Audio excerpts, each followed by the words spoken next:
വയറ് കുറയ്ക്കാനായിട്ട് പലതും നമ്മൾ ട്രൈ ചെയ്തു എന്ന് പറഞ്ഞാലും ചില ആളുകൾക്ക് എത്ര ചെയ്തു എന്ന് പറഞ്ഞാലും ഒരു ഇഞ്ച് പോലും വയറ് കുറയത്തില്ല. അപ്പോൾ എന്താണ് അതിൻ്റെ കാര്യം?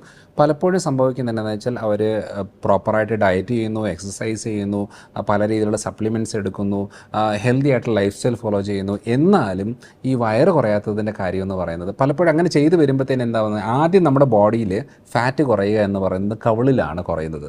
കവിൾ ആദ്യം കുറയുന്നു. അപ്പം ഈ കവിളിൽ കുറയുമ്പോഴത്തേനും കുറച്ച് കഴിയുമ്പോഴത്തേനും കഴുത്തിൻ്റെ ഭാഗത്ത് ഫാറ്റ് കുറയും. അപ്പോഴത്തേക്ക് ആളുകളൊക്കെ ചോദിക്കുന്നത്, അയ്യോ എന്നാ പറ്റി, ആകെ വലിഞ്ഞു പോയല്ലോ, ഷുഗർ വല്ലതും ഉണ്ടോ, അല്ലെങ്കിൽ എന്തെങ്കിലും രോഗമുണ്ടോ, ആശുപത്രി പോകണം, ഡോക്ടറെ കാണിക്കണം എന്നൊക്കെ പറയുന്ന രീതിയിലേക്ക്. ഇതൊക്കെ കേൾക്കുമ്പോഴത്തേനും പിന്നെ ഒരു ആദ്യം തുടങ്ങും. അങ്ങനെ ഒത്തിരി ആളുകൾ വന്ന് പറയാറുണ്ട്. അപ്പോൾ ഫാറ്റ് കുറയുന്ന ആദ്യം കവിളിലും പിന്നെ കഴുത്തിലുമാണ്. പിന്നെ ഫാറ്റ് കുറയുന്നതാണ് കയ്യിലും കാലയിലുമാണ്. അപ്പം അവിടെ വണ്ണം കുറയും. പിന്നെ ലാസ്റ്റാണ് ഫാറ്റ് കുറയുന്നത് നമ്മുടെ ഹിപ്പ് ഏരിയയിലും വയറിൻ്റെ ഭാഗത്തുമാണ്. ശരിക്കും പറഞ്ഞാൽ നമ്മുടെ വയറ് കുറയുന്ന